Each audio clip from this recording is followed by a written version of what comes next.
오늘 이렇게 말씀을 듣는 성도님들, 여러분은 어떤 사람을 좋아하고 어떤 사람을 가까이 하고 어떤 사람을 닮고 싶고 어떤 사람이 되고 싶습니까? 저는 이런 분들이 참 좋고 이런 분들 닮아가고 싶고 이런 분들처럼 살고 싶은 분들이 있습니다.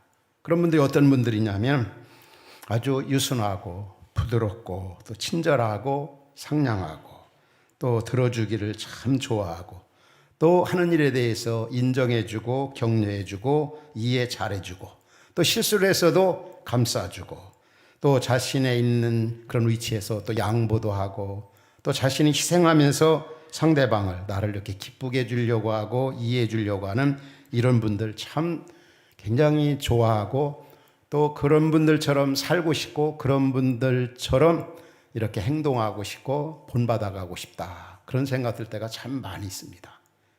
또 저도 참 목사지만 이런 사람은 참 싫더라고요. 어떤 사람이냐, 굉장히 싸납고 그 다음에 자기밖에 모르고 자기 주장 강하고 자기만 자랑하고 자기 말만 하고 매사 모든 일에 불성실하고 또 게으르고 또 돈밖에 모르고 그 다음에 아주 시기 질투도 굉장히 크고 또 거짓말을 밥 먹듯이 하는 이런 분들, 또 겉모습은 아주 화려하고 굉장한 것 같은데 속이 텅 빈 그런 사람, 그런 분들, 그리고 경건의 모양은 있지만 어떤 능력이나 역량이나 이런 것이 전혀 없는 이런 분들, 이런 분들은 저도 참 목사라고 하지만 때로는 가까이 하기 힘들고 교제하기 만나기 참 쉽지 않다, 그런 생각이 들 때가 있습니다. 사실 이런 부분들이 저 자신 속에서 있는 것을 보게 되어집니다. 그래서 정말 좀 이 좋은 마음, 아주 흔히 표현한 대로 성령 충만하고 하나님을 사랑하고 또 이웃을 내 몸같이 사랑하면서 살 수는 없을까, 그런 데 대한 참 고민될 때가 많이 있습니다. 근데 우리 예수님은 어떤 분이셨습니까? 이 땅에 계실 때 모든 사람들이 다 좋아하고 모든 사람들이 다 가까이 하기에 접근하기에 아주 편한 분이었고, 남자든 여자든 많이 배운 사람들 못 배운 사람이든 빈부귀천 남녀노소를 막론하고 예수님은 다 좋아했고 다 사랑했고 다 긍휼히 여겼고 다 그들의 얘기를 들어주었고 찾아가고 만나고, 그런 기도를 드릴 때가 참 많이 있죠. 저 자신도 그런 기도를 드립니다. 예수님처럼 그렇게 좀 살 수는 없을까? 예수님 닮은 그런 삶은 좀 살 수 없을까? 예수님처럼 다 완벽하게 좀 성도들 싸매주고 감싸주고 돌봐주고 저들을 위해 주님이 우리를 버리신 것처럼 더 희생하고 더 사랑하고 정말 사람답게 성도답게 목사답게 살 수 없을까? 그런 고민할 때가 참 많이 있습니다. 왜냐, 우리 자신 내 자신의 모습을 볼 때는 전혀 그렇지 못한 모습들이 많이 나타나기 때문에. 오늘 본문에서 우리 예수님께서 자신의 마음을 우리에게 표현해 주고 있습니다. 우리가 너무 잘 아는 말씀이죠. 수고하고 무거운 짐진 자들아 다 내게로 오라. 내가 너희를 쉬게 하리라. 나는 마음이 온유하고 겸손하니 나의 멍에를 메고 내게 배우라. 그리하면 너희 마음이 쉼을 얻을 것이다. 저는 이 말씀을 너무 좋아합니다. 33년 이상 이렇게 목회하고 있지만 주일 낮 시간마다 우리 성도님들에게 이 말씀을 인용하고 소개해주고 또 때로는 들려주고, 늘 들어도 늘 읽어도 늘 전해도 이렇게 와닿는 그 말씀, 읽고 싶고 암송하고 싶은 그런 말씀이 오늘 본문이다. 우리 교회 현재 장로님 중에 한 분이 옛날 교회 이제 나오기 전 여러 가지 힘든 일로 그런 계기를 통해서 우리 교회 이렇게 나오셨어요. 나오시면서 여러 번 저한테 이 말씀을 자주 이렇게 얘기를 하시는 걸 들었어요. 목사님, 나는 화평교회 나오게 된 게 어느 날 교회 처음 나와는 힘들거렸고 곤고하고 답답하고 참 내가 많이 시리에 빠져 있을 때 목사님께서 앞에서 설교하실 때 또 말씀을 인용할 때 수고하고 무거운 짐진 자들아 다 내게로 오라. 내가 너희를 쉬게 하리라. 이 말씀이 그 당시 얼마나 나에게 격려가 되고 힘이 되고 위로가 되었는지, 그 말씀에 은혜 받고 제가 화평교회를 나오기 시작했습니다. 등록을 했습니다. 근데 그 말씀을 저 만날 때마다 자주 그 말씀이에요. 제가 자신이 교회 나오게 된 동기가. 오늘 이 본문은 우리에게 어떤 면을 보여주고 있습니까? 우리가 살면서 참 세상에 산다는 것이 많이 곤고하고 어렵고 무거운 짐들이 많다는 거죠. 그 예수님께서 뭐라고 그랬습니까? 수고하고 무거운 짐진 자들아 다 내게로 오라. 내가 너희를 쉬게 하리라. 쉬게 하겠다. 이렇게 말씀하고 계십니다. 정말 이상의 곤고한 일이 참 많죠. 우리가 살면서 경험하지만 누구든지 다 겉으로 보면은 전혀 고민이 없고 문제가 없는 것 같아도 정말 그런 분위기가 안 되니까 그렇지, 그런 분위기만 되면은 정말 털어놓고 싶고 얘기하고 싶고 나누고 싶은 것들이 얼마나 많이 있습니까? 우리 예수님은 그런 분들을 싸매주고 감싸주고 해결해주고 위로해주고 그런 일을 감당하신 분이 우리 예수님입니다. 예수님의 마음을 가지라. 그리하면 너희 마음이 쉼을 얻으리라. 예수님의 마음. 그럴 때 무거운 짐들이 벗어지고 주님이 주시는 짐은 가벼운 짐이다. 이 짐을 지면 너희 마음이 평안하고 너희 마음이 쉼을 얻고 너희가 행복하고 너희가 만족하고 너희가 정말 즐겁게 살 수 있을 것이다. 그렇다고 한다면 여기서 예수님의 마음을 그렇게 표현하죠. 예수님 마음을 가지고 살라 품으라. 예수님의 마음이 뭐라고 그랬습니까? 나는 마음이 온유하고 겸손하니. 예수님의 마음 대표적인 그 품성이 온유와 겸손입니다. 사실 이 온유와 겸손은 별개의 것이 아닙니다. 특성상 같은 의미로 생각하고 이해하면 되는 겁니다. 다시 말하면 온유가 내적인 것이라고 한다면 내적인 온유한 마음을 품은 그 사람 속에 겉으로 사람과의 관계에서 표출되는 것이 바로 겸손함이라고 볼 수 있어요.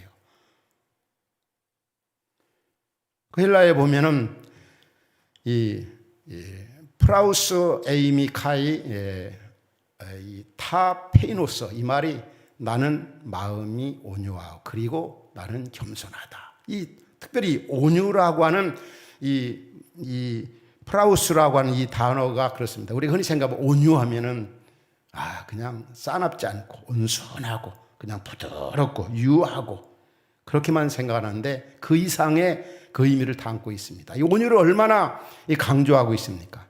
예수님께서도 본문에서 나는 마음이 온유하다. 또 사랑의 그 특성을 얘기하는 고린도 전서에도 그렇게 표현하잖아요. 사랑은 오래 참고 사랑은 온유하며 그랬습니다.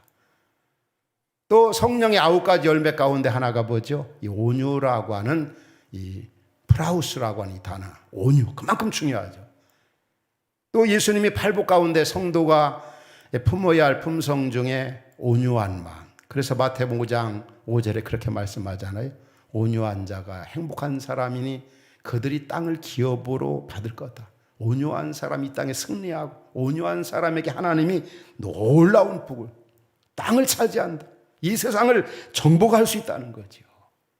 옛날 나폴레옹이 그런 표현을 했어요. 나는 무력으로 세상을 정복하려고 했지만 실패했는데 예수 그리스도는 수세기 전에 온유로 사랑으로 세계를 정복했다. 그런 표현을 한 적이 있어요.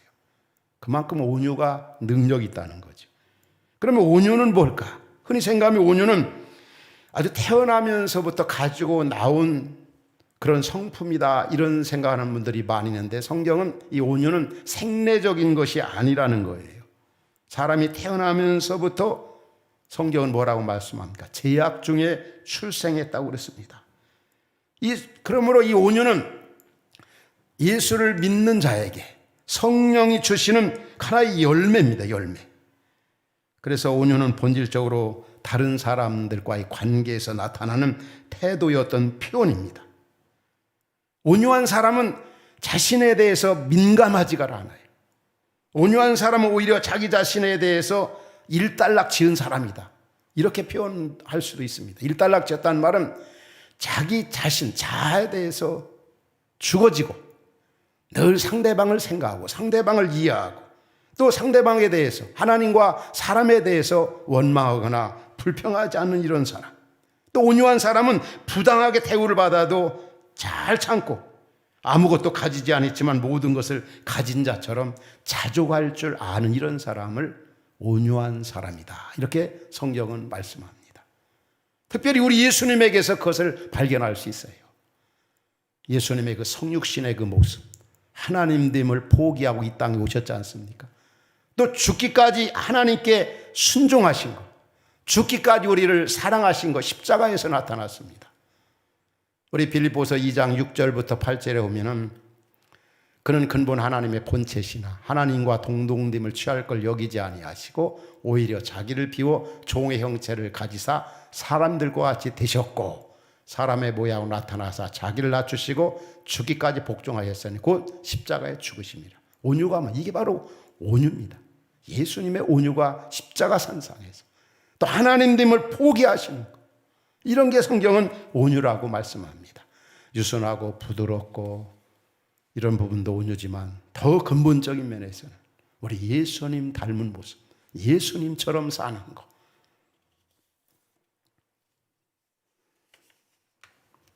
온유한 사람은 자기를 주장하지 않아요. 자기 자랑하지 아니하고 자기를 위해서는 아무것도 요구하지 아니하고 자신에 민감하지 아니하고 남을 위해 기꺼이 모든 것을 포기할 줄, 내려놓을 줄 아는 사람.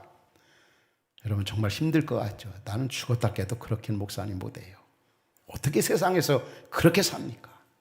그럴 수가 없습니다. 그러나 성경은 온유한 사람이 승리한다. 온유한 사람이 예수님 닮은 사람이다. 또 지금 방금 말씀드린 것처럼 예수님이 나는 마음이 겸손하다. 온유와 겸손은 서로 유기적 관계고 따로따로 이렇게 생각하는 것보단 같은 의미로 특성상 다르게 표현하는 것뿐인 겁니다. 그래서 온유한 그런 마음을 소유할 때 사람과의 관계에 나타난 게 바로 이 겸손, 파테이노스라고 하는 이 겸손.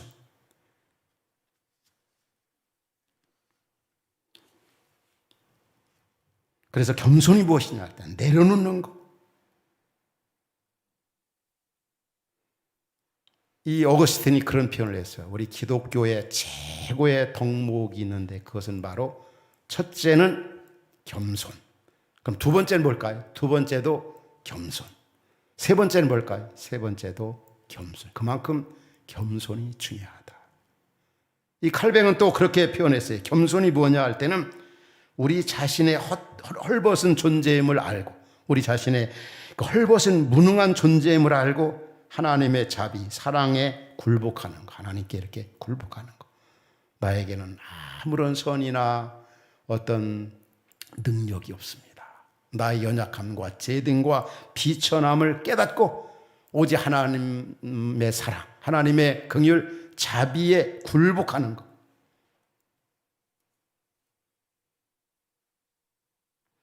사실 우리가 이 모든 걸 포기하고 내려놓는다는 게 얼마나 어렵습니까? 이 겸손을 표현할 때 그렇게 표현하는데 내려놓는다, 포기한다. 요즘 우리 백신에 이렇게 백신이 나왔잖아요. 그래서 이제 백신 많은데 사람들이 많이 이렇게 소극적인 생각을 하는 분들이 있어요. 정부도 못 믿고 백신도 못 믿겠다. 그런데 이제 맞아본 분들이 그거 아무것도 아니다 말이야. 뭐 독감 맞는 것보다 더 편하고 아무것도 아니다. 실제로 백신을 맞기 전보다 맞고 나면 아주 편하고 뭐 어떤 그 성취감이 있을 수 있겠죠. 우리 겸손도 겸손하게 살면 말이야. 온유하게 살면 손해 나고 짓밟히고 이 땅에 살 수 없을 것 같지만 그 내려놓는 거 있잖아. 진짜 내려놓는 거 어렵지만은 내려놓고 나면은 그와 비교가 안 될 수 있는 그런 기쁨, 그런 만족감, 또 하나님의 그 임재, 또 하나님의 그 도우심. 이게 포기하는 것보다 포기 이후에 오는 그 복은 더 크다는 것을 우리 삶의 현장에서 그렇게 살아보려고 애쓰고 그렇게 살아본 분들은 경험합니다. 포기 내려놓을수록 진짜 힘들지만 거기에서 내려놓을 때 오는 그 복, 바로 여러분 우리가 겸손이나 온유를 그런 의미로 생각하면 좋아요. 이 땅에서 우리가 겸손하게 온유하게 산다. 예수님 마음 품고 산다. 그렇지만 그런 마음을 품고 살아갈 때 거기서 오는 기쁨, 만족감, 행복감, 우리 주님이 주신 은혜 복이 얼마나 크다는 거. 그러나 사람들은 또 우리는 참 그런 것들을 쉽게 하지 못합니다. 옛날 교부들이 이제 교부가 되어지기 위해서 사막에서 훈련을 합니다. 훈련. 근데 이 마귀가 그렇게 표현하는 거죠. 이 사막에서 교부들을 훈련할 때 8가지로 넘어뜨리려고 안간힘을 다한다는 거예요. 사막에서 마귀들이 시험하는 8가지 무기가 뭐냐? 이 탐심을 사람들에게 주고, 간음을 주고, 탐욕을 주고, 슬픔을 주고, 분노, 태만, 허영, 교만, 이런 것들을 마귀가 이렇게 주면서, 심어주면서 시험한다는 거죠. 그런데 그래도 그 유혹에서 교부들이 이길 수 있는 가장 쉬운 게 탐심이라는 거예요. 탐심. 그러나 제일 힘든 게 뭐냐? 마귀가 주는 것 가운데 제일 힘든 게 뭐냐면 이 교만이라는 교만. 사람이 교만하지 아니하고 겸손해진다는 거, 온유해진다는 게 그만큼 어렵다는 거죠. 가장 낮은 탐심, 가장 높은 교만. 성경은 뭐라고 말씀합니까?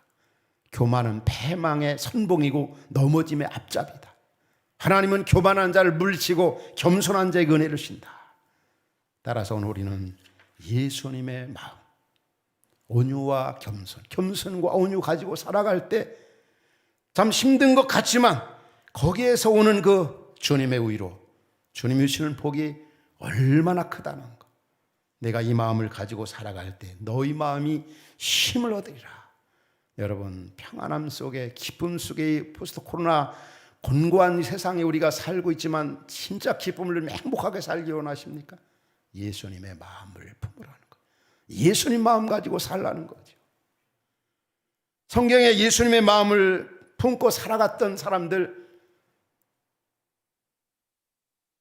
우리 구약에서 몇 사람을 찾아본다면 제일 먼저 창세기에서 아무래도 아브라함을 우리가 찾아볼 수 있어요. 아브라함.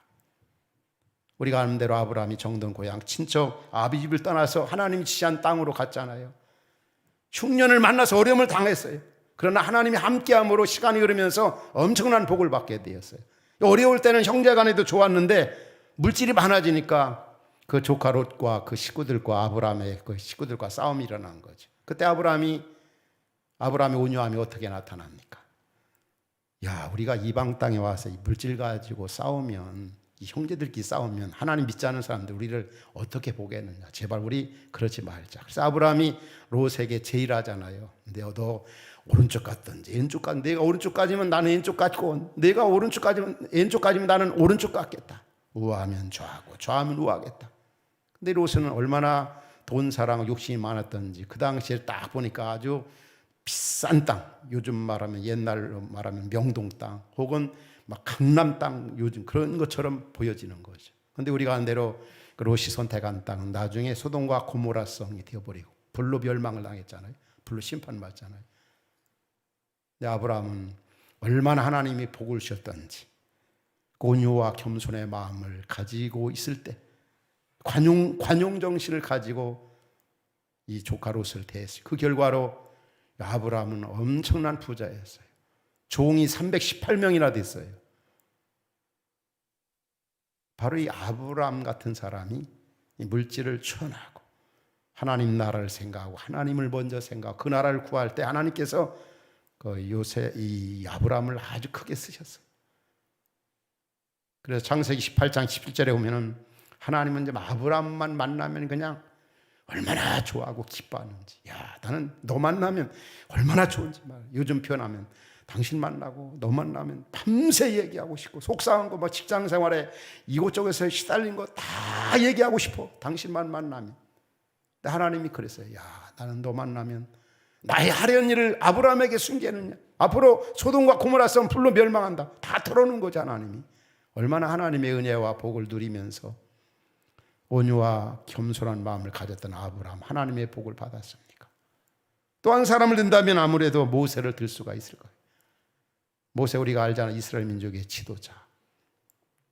이 이스라엘 백성이 이끌고 광야를 걸어갈 때 이스라엘 백성들 얼마나 모세의 마음, 하나님을 원망하고 힘들게 했습니까?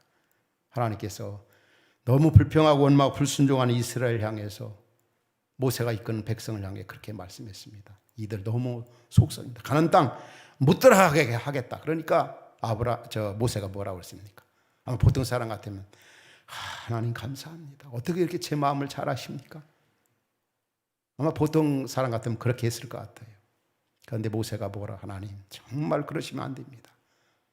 차라리 이들을 가나안 땅에 못 들어가게 하려면은, 여기서 광에서 멸망받게 하려고 하면 차라리 내 이름을 생명록 책에서 하나님의 나라 생명록에 지워달라. 그럴 정도로 백성을 사랑했던 거죠.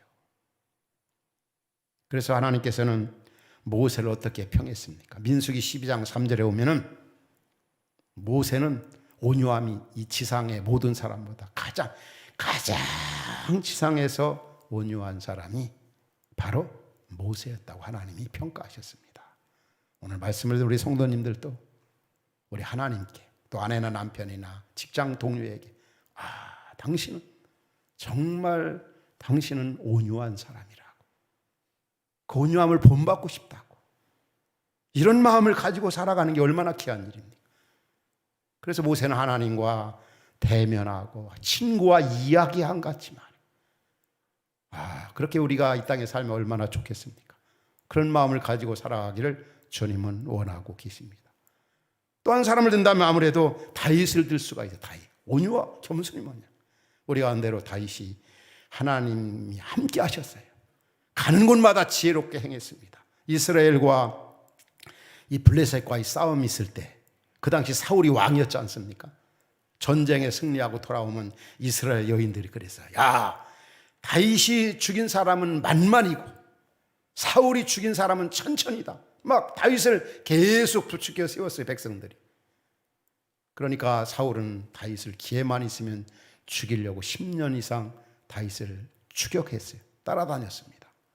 그러나 끝까지 다윗은 하나님 앞에 겸손을 표했어요. 우리가 잘 아는 시편 131편에 보면 뭐라고 고백합니까? 우리가 참 말씀을 듣는 성도님들 함께 읽도록 하겠습니다. 시작. 여호와여, 내 마음이 교만하지 아니하고 내 눈이 오만하지 아니하오며 내가 큰 일과 감당하지 못할 놀라운 일을 하려고 힘쓰지 아니하나이다. 이 고백이 바로 말씀을 듣는 우리 성도님들의 고백이 될 수 있기를 주의 이름으로 축원합니다.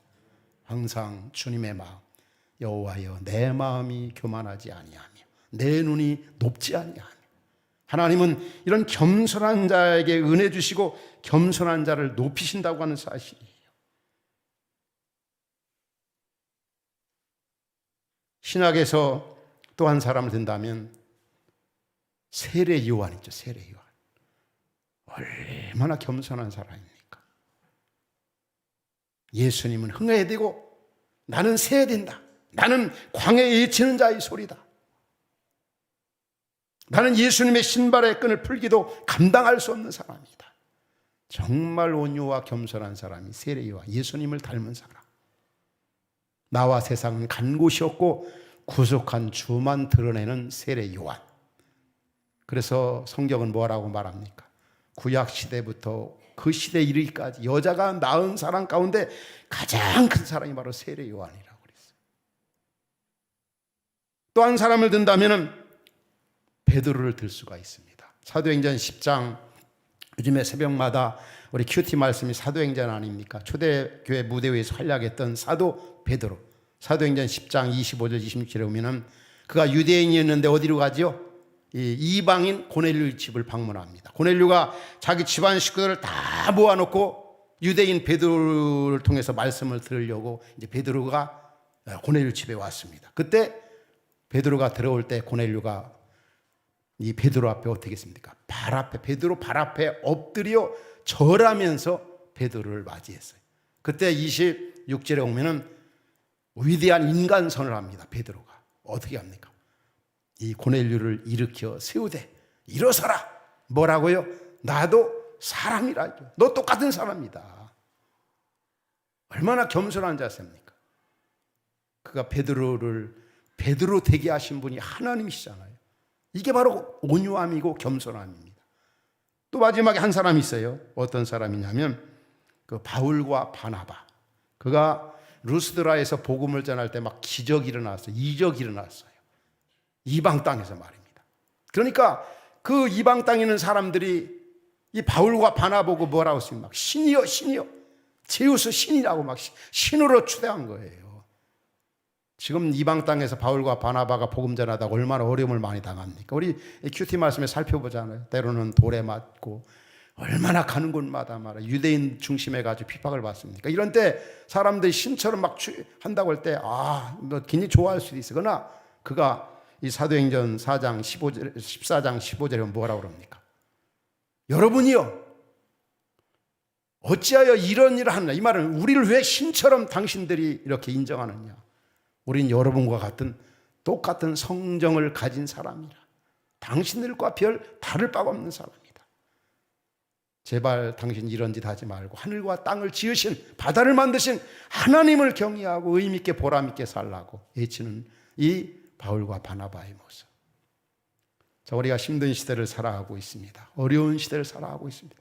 힘들고 어려울수록 한치 앞을 내다볼 수 없는 이런 때일수록 저나 여러분들이 가져야 할 마음은 바로 예수님의 마음입니다. 바로 예수님의 마음은 이런 겸손과 온유라고 하는 사실이에요. 이 마음 품고 살아가면 행복하고 이 마음 품고 살면은 쉼이 있고 이 마음은 정말 우리를 가볍게 하고 살만 나게 한단 말이에요.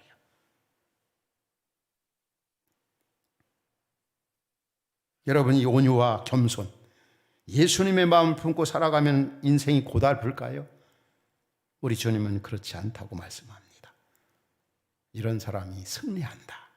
이 마음을 가지고 살면 너 진짜 행복해. 너희 가족이 정말 살맛나. 거짓말 못하신 예수님 그렇게 말씀했잖아요. 수고하고 무거운 짐진 자들아, 너 고달프지, 너 힘들지, 너 참 근심 많지. 그거 다 내려놔 나한테. 그리고 내가 주는 짐 줄게. 그 짐은 굉장히 가벼운데 그 짐이 바로 온유와 겸손이다. 그래서 우리가 온유와 겸손의 마음을 품고 살아갈 때 무거운 짐들이 내려지게 되고 마음의 쉼으로 깨뜨고 주님이 주시는 평안함, 쉼이 있어요. 예수님이 말씀했잖아요. 내가 주는 평안은 세상에 주는 것 같지 않다고. 세상이 줄 수 없는 그 평안함, 그 만족감 말이에요. 저는 우리 말씀을 듣는 우리 성도님, 흩어진 우리 화평 가족들이 진짜 힘든 시대, 고달픈 세상에서 이런 주님이 주시는 쉼을 누리면서 좀 행복하게 살아갔으면 참 좋겠어요. 그 방법을 예수님이 말씀해 주고 있잖아요. 온유한 마음을 가져라. 겸손한 마음을 가져라. 그러면 너도 힘을 얻지만은 땅을 차지하게 된단 말이에요. 너 잘 된단 말이에요. 잘 된다. 내가 책임져 주겠다. 땅을 차지한다. 그리고 모든 사람에게 칭찬과 영광과 존귀를 얻게 된다. 사실 그래요. 저나 여러분들이 이 온유와 겸손의 마음을 가지면 진짜 사람들에게 이 세상 속에 영향력을 크게 줄 수 있어요. 사람들이 다 좋아하고 다 따르고 예수님이 그 마음을 가질 때 남녀노소 빈부귀천 다 좋아했잖아요. 저도 저나 여러분들 우리 세상 속에 살면 다른 사람들이 다 좋아하는 사람, 내 주위에 우리 주위에 정말 이렇게 나 좋아서 따르는 이런 사람들이 많아요. 이게 예수 잘 믿는 거예요. 그런데 어떤 분들은 너무 가까이에 가기 싫고 멀리 하고 싶고 상대하고 싶지도 않고. 왜 그럴까요? 저나 여러분들이 온유와 겸손의 마음을 갖지 않으면 얼마든지 그럴 수가 있다고 하는 거예요. 이런 마음을 가지고 살면 시기와 질투에서 자유할 수 있습니다.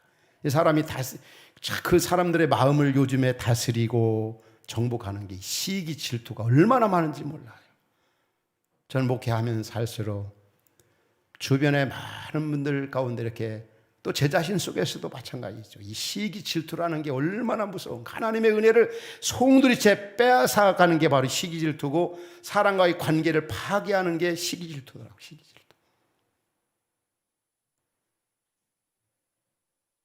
특별히 요즘에 어떤 사는 문제, 경제 문제, 이 부동산, 이 주택 이런 거 어떤 상대적 이 박탈감. 그런데 놀라운 사실은 진짜 이런 데서 없는 그런 분위기가 이 교회라고 하는 이 가정교회나 이 교회 우리 같은 하나님의 가족들 진짜 같이 울고 같이 즐거워하고 우리 식구들 그렇지 않습니까? 어느 가정의 자녀들이 또 혹은 남편이나 또 어떤 하는 일들이 잘 되면 흩어지는 화평의 가족들은 다 기뻐하고 다 즐거워하고 다 좋아하더라고요. 그런데 이 교회 밖에서 생각하는 모든 이 친구 간이라도 이 시기 질투가 얼마나 많은지 몰라요. 때로는 저 자신은 어때요? 우리 교회 이렇게 흩어진 교회로 와서 참 그런 중에도 이 코로나 시기지만 하나님 은혜로 저나 여러분들 이렇게 여기까지 무사히 잘 달려왔잖아요. 그러면 때로는 이런 모습들을 때로는 주변에 가까이 또 이렇게 때로는 이제 관계하고 있던 분들에게 또 드러낼 때도 있고 이렇게 보여줄 때도 있고 그럴 때가 혹 있잖아요. 때로는 영상을 통해서, 때로는 어떤 그 언어를 통해서. 그런데 때로는 우리가 생각하는 것처럼 다 기뻐하고 좋아하고 그렇지 않더라고요. 물론 이해는 되지만 너무 열악한 환경에서 때로는 목회하고 때로는 살아가다 보면은 참 이 시기 질투를 극복한다는 게 얼마나 어려운가. 그런데 놀라운 사실은 우리 교회 안에서 형제들에게 일반적인 혈연적인 형제들보다도 더 친근감 있고 그런 것을 초연해서 같이 기뻐하고 같이 좋아하고 이게 얼마나 좋습니까? 이런 모습들이 바로 이 온유, 이 겸손, 주님의 마음을 품을 때 우리 빌립보서에 보면은 빌립보 교회가 이 참 잘 나가던 교회인데 교회가 시끄러워지기 시작했어요. 그래서 바울이 옥중에서 빌립보 교회에게 편지를 보냈죠. 빌립보 교회 성도들에게. 야, 우리가 다투면 되겠느냐. 같은 마음, 같은 뜻을 가지고. 그러면서 권한 말씀이 빌립보서 2장 5절에 너희 안에 이 마음을 품으라 곧 그리스도 예수의 마음. 이 마음, 어떤 마음? 예수의 마음. 예수의 마음 뭐라고 했어요? 겸손과 온유의 마음을 가질 때 교회가 하나가 될 수 있고 연합이 될 수 있고 그런 것들이 우리 교회 안에서 나타나지. 얼마나 감사한 일입니까? 왜? 다 예수님의 마음을 온유와 겸손을 식구의식, 가족의식을 가지고 있기 때문에. 그래서 저나 여러분들 우리 식구들은 이런 기쁨을 어려움을 같이 나눌 수 있는 공동체 믿음의 식구들이 있다는 게 어떤 면 때로는 혈연적인 가족보다 그 이상의 영적인 가족들이 있다는 게 얼마나 감사한 일입니까? 우리 가운데를 미국과 중국, 미국인들의 그 프리 리서치 그 기관의 그 결과를 보면은 미국인들의 89% 그러니까 10명 중에 9명은 중국을 동반자로 생각하지 않고 경쟁자나 경쟁자 혹은 경쟁국 혹은 적으로 생각한다는 거. 왜 그렇습니까? 서로 뭐 이런 강대국이다 하지만 이 시기 질투 이런 거 견디질 못하는 거죠. 그러나 우리가 예수님의 마음을 품고 예수님의 마음을 가질 때 이런 부분들을 극복할 수 있고 초연할 수가 있고 하나가 될 수가 있고 쉼을 얻을 수가 있고 평안을 얻을 수가 있고 사람들에게도 칭찬과 영광과 존귀를 얻게 된다는 것입니다. 결론적으로 그러면 어떻게 우리가 이 마음 품고 살 수가 있을까? 여러분 이 마음 예수님의 마음 온유와 겸손의 이 마음을 가지고 살고 싶습니까? 그렇게 사시겠습니까? 이런 마음을 품고 어떻게 살아갈 수가 있을까? 저는 보통 설교 준비를 이제 오늘 주일이 설교가 끝났다면 주일 오후부터 다음 주 설교 준비를 합니다. 오늘 설교도 예수님의 마음을 품으라. 지난 주일 오후부터 오늘 아침까지 설교 준비하고 여러분 앞에 선 겁니다. 근데 설교 준비를 바로 주일 끝나면서 하는 이유는 크게 두 가지가 있습니다. 첫 번째는 어려운 이 포스트 코로나 시기 살아가는 우리 화평의 가족들에게 진짜 좀 맛있는 음식 좀 아주 특별한 음식 좀 늘 좀 먹이고 싶고 대접하고 싶고 하나님 말씀 영양가 있는 말씀을 좀 맛있게 요리해 가지고 여러분들에게 나눠주고 싶어서 준비를 나름대로 철저히 하려고 그렇게 노력합니다. 영의 양식이니까 하나님 말씀은 사람이 떡으로만 산다고 하지 않아 떡으로만 살 것이 아니라 했죠. 하나님 입으로 나온 말씀으로 산다고 그랬어요. 영의 양식. 또 한 가지는 할 수만 있다면 제가 한 주간 동안 살아보고 나서 성도들에게 전달해야 되겠다고 하는 그런 마음 때문에 미리미리 저 나름대로 부족하지만 이렇게 준비합니다. 살아보지도 않으면서 진짜 여러분들이 얼마나 성도들이 치열한 경쟁 속에 지금 살아가고 있습니까? 요즘은 이 디커피를 해보니까 진짜 우리 화평의 가족들 얼마나 힘든 세상 속에서 여러분들이 참 이 11조 생활을 한다고 하는 거 정말 인간적으로는 대단한 믿음인 거죠. 속된 말로 이 돈을 번다는 게 얼마나 어려워요. 그런 걸 실감 있게 좀 간접적으로 저는 경험을 하고 있어요. 우리 식구들은 더 벌어가지고 다 선한 일을 흘러보낸다니까 너무 보람 있는 거예요. 너무 즐거운 거예요. 그게 없다면 이게 벌기 위해 산다 하면 이게 얼마나 피곤할까, 얼마나 힘들까.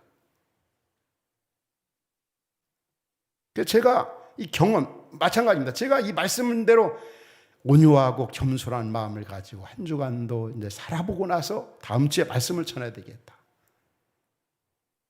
주일오후부터 이 말씀 계속 읽고 묵상하고 새벽 시간마다 또 메시지 전하고 또 기도하고 나서도 이 말씀 묵상하고 그러면서 이 말씀대로 살아보려고 또 살아보고 그 다음에 전할 때 그게 더 감동 있고 뜬구름 잡는 얘기가 아니라 비상적인 관념적인 그런 메시지가 아니라 내가 살아본 것을 성도들에게 나누고 전하는 게 더 좀 귀하지 않는가 그런 생각 때문에 그렇게 준비하는데 그러면 제가 지난주부터 오늘의 일까지 진짜 한 주간은 온유와 겸손의 마음을 가지고 살았을까요? 그렇게 살 수 있다 없다 제가 발견한 건 그겁니다. 다른 때도 그렇게 발견하지만 그렇게 온유와 겸손의 마음을 가지고 살 수 있다. 있다도 제가 얻은 답이고 없다도 제가 얻은 그런 답입니다. 정말 온유와 겸손 그렇게 산다. 그건 살 수가 없어요. 여러분도 경험하잖아요. 교회에서 뭐 말씀 듣고 한 주간도 그렇게 살아야지 하지만 왜 이렇게 그 주간은 그렇게 살기가 어려운지 또 그런 일들이 얼마나 많이 일어나는지 저 역시도 그런 경험을 하게 됩니다. 살 수 있다고 하는 이유는 내 힘으로는 정말 안 돼요. 온유와 겸손 말도 안 돼. 왜? 우리 자신 속에 있는 그 재성이나 연약성 때문에. 그러나 바울이 그런 표현을 많이 있죠. 내게 능력 주신 자 안에서 내가 모든 걸 할 수 있느니라. 우리는 온유와 겸손의 마음을 가지고 살 수가 얼마든지 있습니다. 바울이 그런 표현했죠. 우리 주 예수 그리스도로 말미암아 넉넉히 힘을 주신 하나님께 감사한다. 예수님이 말씀해 내 계명은 결코 무거운 것이 아니라고 그랬어요. 우리에게 너 온유와 겸손의 마음, 내 마음을 가지고 살라. 그럼 너 평안하고 기쁘고 만족하고 행복해. 할 수 없는 걸 하라고 하는 그런 무자비한 그런 주님이 어디 있습니까? 할 수 있으니까 너 행복. 너를 위해서는 그 성령의 은혜로 주님의 도심으로 우리가 온유와 겸손의 마음을 가지고 살 수 있다고 하는 사실이에요. 그러기에 우리 편에서 할 일은 첫 번째는 나 자신의 무능과 연약성을 철저히 인정하는 것이고 그리고 그렇게 살겠다는 결단이 필요한 겁니다. 예수님이 산상수훈에서 팔복을 말씀하실 때 세 번째 온유한 자가 복이 있다고 그랬어요. 첫 번째는 마음이 가난한 자가 복이 있다. 두 번째 애통하는 자가 복이 있다. 그리고 왜 세 번째 온유한 자가 복이 있다 말씀하셨을까? 먼저 자신의 가난함, 비천함, 나약함을 인정하고 그 죄를 보고 연약함을 보고 하나님 앞에 두 번째 애통할 때 세 번째 주시는 은혜가 뭐냐? 바로 온유 겸손이라는 거예요. 내 힘으로가 아니라 나 연약함을 철저히 인정해야 돼. 아무 내 힘으로는 예수님 마음 품고 살 수가 없습니다. 전혀 불가능합니다. 그러나 성령의 은혜로 주님의 도우심으로 내게 능력 주신 자 안에서 나는 예수님의 마음을 가지고 살아갈 수가 있습니다. 정말 우리가 힘든 때, 어려운 때, 곤고한 때를 살아가고 있습니다. 그렇지만 우리 그리스도인 주님의 제자로서 더 행복하고 의미 있게 보람 있게 행복하게 살려면 무엇보다도 예수님의 마음을 품고 예수님 마음 가지고 살아가는 것입니다.